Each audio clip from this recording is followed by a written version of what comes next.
Racism is our problem, and to fight it, we have to understand it. Hi, I'm Brian Brown, and this is recap video 2 in my series on structural racism in the United States that I did for the East Hampton Public Schools. I'll do a quick recap of the videos that we just saw in the last series. I think there were 5 of them, and talk a little bit about what's coming next, what are some common themes running through it. I want to encourage you again to go ahead and write some questions in those comments. I'd be happy to respond to those questions in these recap videos, in the next recap video I do after we watch, I think it's 4 more videos. Okay, so before we get started on the recap, I want to talk about love. Let's talk about love for a second. All right, what does it mean to love? We throw that word around a lot, you know. I love bagels, things like that. But when we really talk about love, when we really talk about love that's important to us, love is complex. Love is not just about what's on the surface. When we love somebody, sure, there are things that we're crazy about. We just can't, you know, we're just so happy about it. But there are parts to people, to everybody that we love that are not so good. And we love them anyway. I would suggest that if you feel like you love somebody, but you don't know them well enough to know what those bad things are, maybe you don't really love them yet. Maybe you don't know them well enough to really love them. Why am I getting up in your business? Good question. Next topic, authoritarian regimes. All right.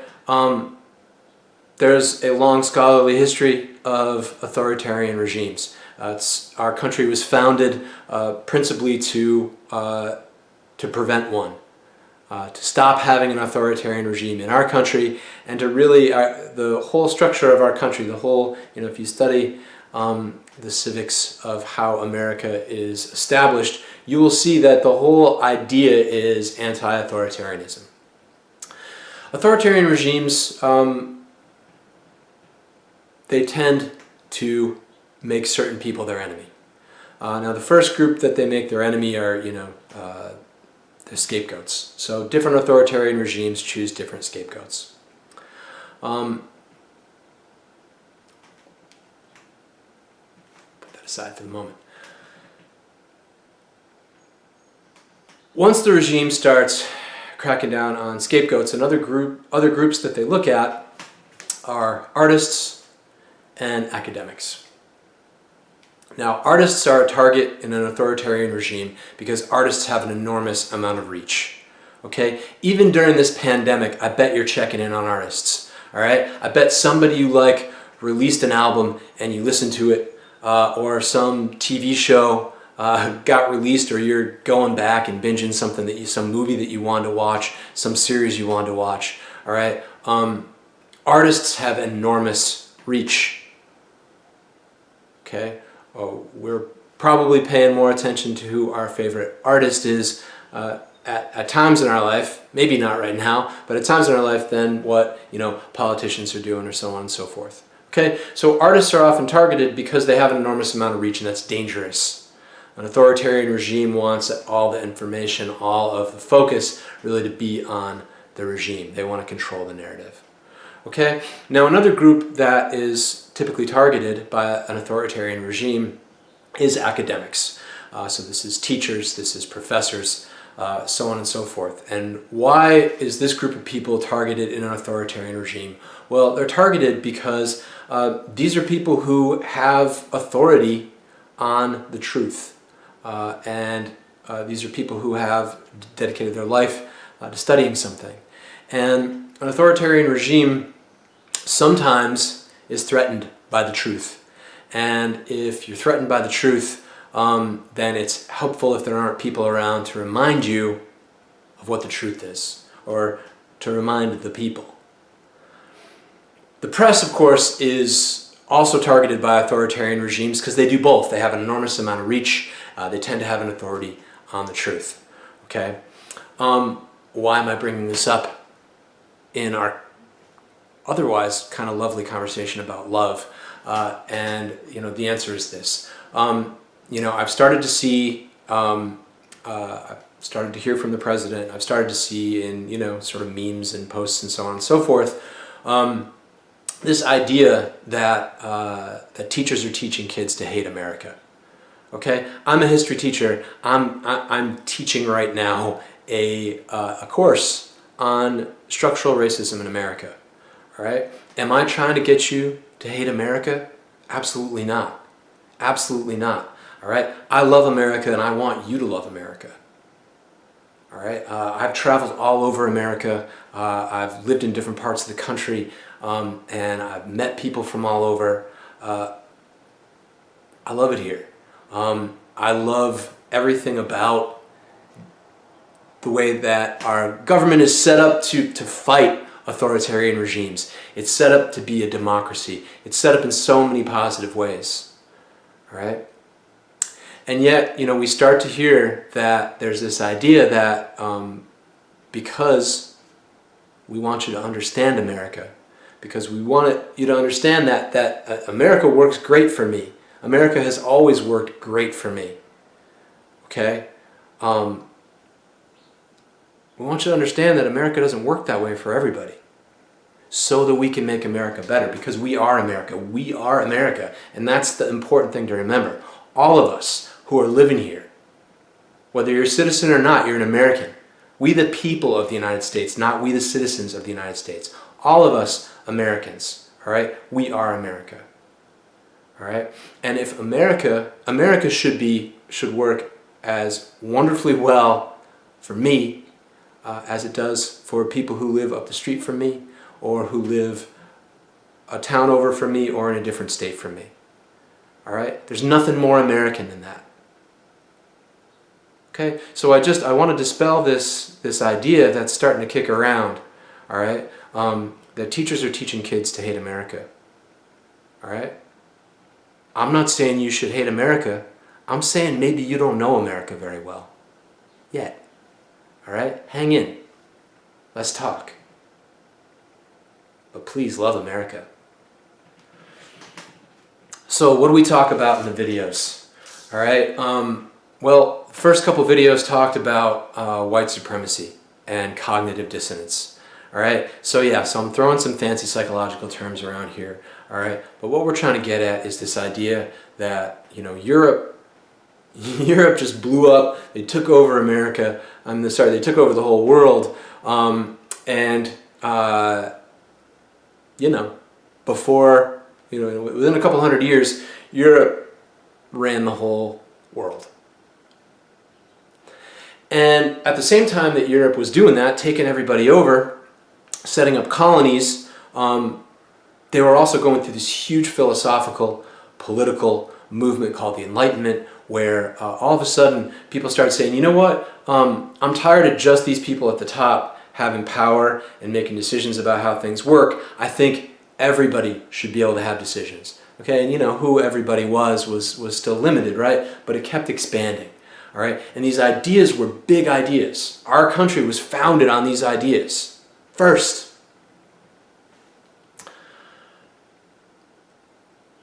The problem is, if you're living in a country that believes in democracy, believes in equality, all right, believes that everybody should have access to the fruits of society and stuff like that, believes everybody should have a say in their government, all right, and yet your life is dependent on the oppression of other people, all right? When you know that your country, and you're benefiting from it as well, when you know that oppression, that lack of respect, that disdain for people's natural rights, okay, that is going on to benefit you, to benefit your country, all right? Those are two hard things to deal with, all right? I believe in rights and so on and so forth. I believe everyone is born with natural rights on one hand. On the other hand, all right, it sure is awesome to live a comfortable life and to make the amount of money that I make, and to have, just the level of comfort that I have. All right? These two things can't coexist. And so, Europeans create the myth of white supremacy. Somehow, if you're denying people their rights because those people they're not on the same level as you, all right? Maybe they're not even really the same species as you. Maybe they haven't earned those rights.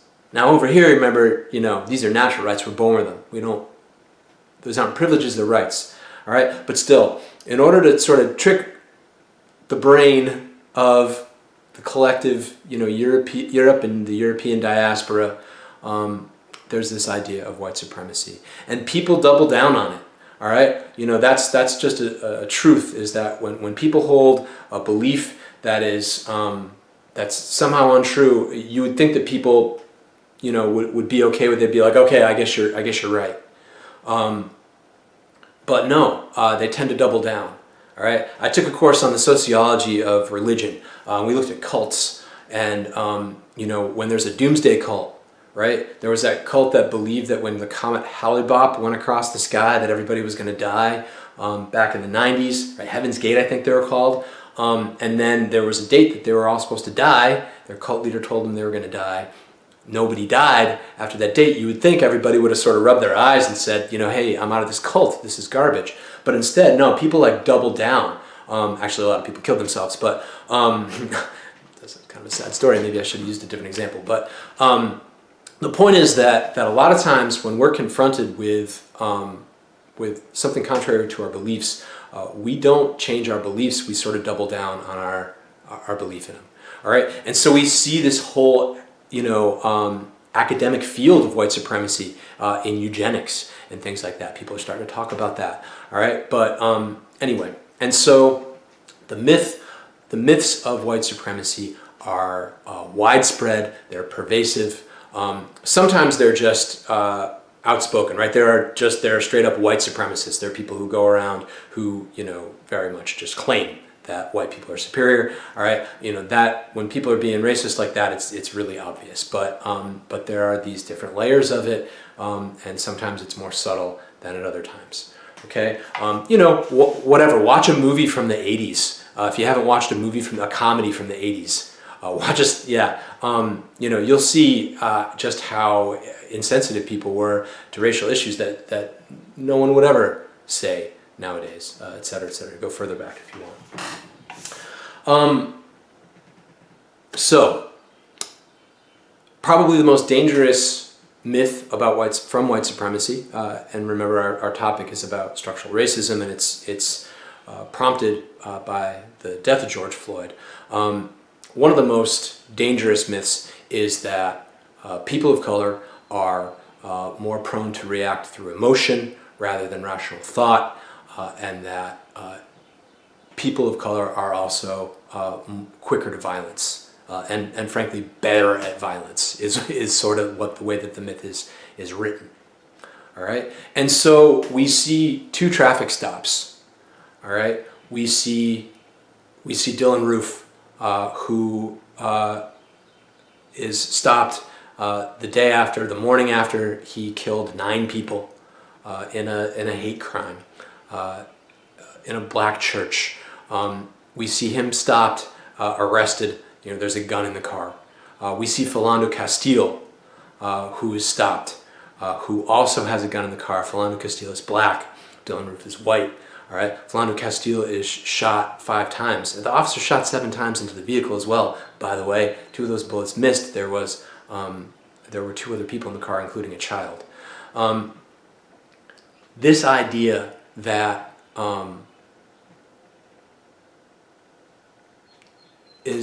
can be an unconscious bias. All right, but when a police officer has to make a split-second decision, all right, is that bias, is that assumption that a black person is going to be violent, a white person is not going to be violent? All right, is that what saved Dylan Roof's life? Is that what led to the death of Philando Castile? All right, I would suggest it is. All right, So we talked about these ideas. We also talked about the civil rights movement, nonviolent protest, and how, inspired by Mohandas Gandhi, Martin Luther King brought a style of nonviolent protest to the United States which shatters the myths of white supremacy. First of all, when a group of black people walks down the street peacefully, arm in arm, singing songs, all right, and either a bunch of white police officers or a bunch of white townspeople show up and are violently attacking them, all right, it demonstrates that there is an active system that is working to violently keep people back, all right? It shatters this myth that people of color are poor or less successful in society because they're inferior, all right? It shows quite to the contrary that people of color have to put up with an enormous amount of aggression towards them all the time, that any success that they make is made despite that. Okay? The other myth that is shattered of white supremacy through nonviolent protest is this idea that somehow white people are rational and capable of containing their emotions and their violence, all right, and that people of color are passionate and incapable of it. And so when you see someone standing stone-faced while they're being spit on, being hit with a baton, all right? When you see white people in this case absolutely losing their mind, trying to hit an attorney dressed in a suit with the American flag in Boston, all right? When you see things like this, all right, you see that, white people are just as capable of being caught up in their own passion and emotion, and that black people are just as capable of being rational and containing those emotions. Okay, so this is what we saw. We looked at 4 different civil rights organizations, the NAACP, which mainly used the courts to try to get equality for people, to fight against racism. We saw groups like CORE and SNCC, which were very direct action minded, sort of target a law, see if you can provoke a response by breaking that racist law to draw attention to it. Both of those groups also very involved in Freedom Summer in '64, trying to register voters, and so on and so forth. And then we see the SCLC, which is Martin Luther King's organization, and the access that Martin Luther King got as this towering public figure to really have access to Lyndon Johnson, to pass, to encourage him to pass the Civil Rights Act, 1964, Voting Rights Act, 65. Okay, and then we see the pivot again, and we see violence, and so there were 2 episodes that were on assassinations of Medgar Evers, Malcolm X, Martin Luther King Jr., and Fred Hampton. All right, and we see how, despite the fact that the FBI had their attention very heavily focused on these 4 guys, and then sometimes because of that attention, in the case of Fred Hampton, and perhaps arguably in the case of a couple others, that these guys still end up dead. And we also see that it's really a megalomaniacal, extraordinarily powerful guy in J. Edgar Hoover, right, the head of the FBI, who has sort of weaponized a security agency against the civil rights movement. All right. In the next section, we're going to talk about the Southern strategy. We're going to talk a little bit about Richard Nixon, and we'll see that come '68, not only is J. Edgar Hoover going hard against the civil rights movement, but so is Richard Nixon, the president. So anyway, let's see. That's pretty much what we talked about. So the through lines here, we have racial oppression, whether it's slavery or sharecropping or black codes or Jim Crow, things like that. All right, we have people who fight really, really hard to shake off that oppression, to fight against it, to try to gain equality for Americans. All right, Americans who just want the same rights as other Americans. All right, and when any progress is made in that sense, whether it's the 13th Amendment, all right, whether it's the Civil Rights Act of '64, whatever it is, there's a pivot. Okay, and sometimes that pivot comes in the form of a law. Sometimes it comes in the form of civilian violence and intimidation, and sometimes it comes in the form of state-sponsored violence. All right, and so we've seen all that stuff. So in the next several videos, we're going to do a deep dive on Brown versus the Board of Education, because that's a story that people tend to know a little bit about. It's where schools get desegregated in 1954. But I want to show you all the hurdles that were thrown up after that. All right, why was it 20 years after that Boston was really first starting to desegregate? In Boston, of all places. We're coming north in this next section. We're also going to talk about the economics of cities and urban development and how that led to a stranglehold, really, on black wealth. And we'll talk about what wealth is as opposed to income. And then we're going to transition into sort of the last phase that's known as the New Jim Crow of mass incarceration with the Southern strategy. Okay, so if you're my age, if you're Gen X or younger, a lot of this stuff has been old people stuff. It hasn't really been in your lifetime. And you know, it's been closer than you think, but this is where we start getting closer to our experiences.